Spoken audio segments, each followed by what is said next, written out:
भारतीय इतिहासात अनेक आंदोलनं झाली, पण दलित आंदोलन हे वेगळं होतं. कारण ते सत्तेसाठी नव्हतं, ते सन्मानासाठी होतं. आणि या आंदोलनाचा कणा होते डॉक्टर बाबासाहेब आंबेडकर. बाबासाहेबांच्या आधी दलित समाज म्हणजे शिक्षण बंद, मंदिर बंद, पाणी बंद, सन्मान बंद. माणूस जिवंत होता, पण माणूस म्हणून नव्हता. बाबासाहेबांनी पहिला प्रश्न विचारला, तुम्ही माणूस आहात का? आणि उत्तर दिलं, हो, आणि आम्हाला हक्क हवेत. आणि मग बाबासाहेबांच्या संघर्षाची सुरुवात झाली. महाड सत्याग्रह, पाण्याचा हक्क म्हणजे जगण्याचा हक्क, मनुस्मृती दहन, अन्यायाला धार्मिक आधार देणाऱ्या ग्रंथाविरुद्धचा निर्भीड आवाज. बाबासाहेब फक्त नेते नव्हते, ते विचारवंत होते. ते म्हणतात, हक्क भीक मागून मिळत नाहीत, ते संघर्षाने मिळवावे लागतात. त्यांनी दलित आंदोलनाला भावनेऐवजी विचार दिला, हिंसेऐवजी संघटन दिले. बाबासाहेबांना कळत होते, रस्त्यावरचं आंदोलन पुरेसं नाही, म्हणून त्यांनी राजकारणात प्रवेश केला आणि संविधानाच्या माध्यमातून दलित आंदोलनाला कायदेशीर बळ दिलं. संविधान म्हणजे दलित आंदोलनाचं अंतिम यश. आज आपण बाबासाहेबांचा वारसा घेतो, पण प्रश्न असा आहे, आपण शिक्षण घेतोय का? आपण संघटित होतोय का? आपण अन्यायाविरुद्ध उभे राहतोय का? दलित आंदोलन आजही संपलेले नाही, ते जबाबदारीत बदललेलं आहे. पण आज प्रश्न असा आहे, हे आंदोलन पुढे कसं गेलं? फक्त रस्त्यावरच थांबलं का, की त्यातून इतिहास घडला? बाबासाहेबांना एक गोष्ट स्पष्ट होती, फक्त घोषणा करून अन्याय संपत नाही. ते म्हणतात, राजकीय सत्ता ही सर्व सामाजिक सुधारणाची गुरुकिल्ली आहे. म्हणूनच दलित आंदोलन रस्त्यावरून विधिमंडळात गेलं. बाबासाहेबांनी दलित समाजाला स्वतंत्र राजकीय ओळख दिली.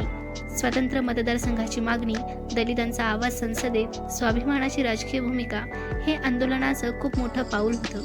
पुणे करार हा दलित आंदोलनाच्या इतिहासातील एक वेदनादायक पण महत्त्वाचा टप्पा होता. बाबासाहेबांनी हा करार स्वीकारला कारण दलित समाजाचं प्राणरक्षक त्यांना आंदोलनापेक्षा महत्त्वाचं वाटलं. हा निर्णय त्यागाचं प्रतीक होतं. दलित आंदोलनाचं सर्वात मोठं यश म्हणजे भारतीय संविधान. संविधानाने दलित समाजाला दिलं समतेचा अधिकार, अस्पृश्यतेचा अंत, शिक्षण आणि नोकरीत संधी, सन्मानाने जगण्याचा हक्क.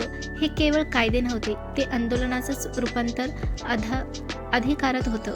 बाबासाहेब स्पष्ट सांगतात, संविधान कितीही चांगलं असलं तरी ते राबवणारे लोक प्रामाणिक नसतील तर अन्याय परत येईल. म्हणजेच दलित आंदोलन इथे संपत नाही, ते जबाबदारीत बदलतं. आज दलित समाजाकडे अधिकार आहेत, कायदे आहेत, पण प्रश्न असा आहे, आपण जागरूक आहोत का? आपण संघटित आहोत का? आपण बाबासाहेबांचे विचार जगतो का? आज दलित आंदोलन फक्त रस्त्यावर नाही, ते आहे शिक्षणात, न्यायालयात, सोशल मीडियावर, संविधानाच्या भाषेत. पण बाबासाहेबांचा इशारा लक्षात ठेवा, हक्क टिकवायचे असतील तर सतत जागरूक राहावं लागतं. आजची आव्हाने वेगळी आहेत. कायद्याचा गैरवापराचा आरोप, आरक्षणाविरोधात गैरसमज, सोशल मीडियावर द्वेष, इतिहासाचं विकृतीकरण, हे सगळं दलित आंदोलनासाठी नवं आव्हान आहे.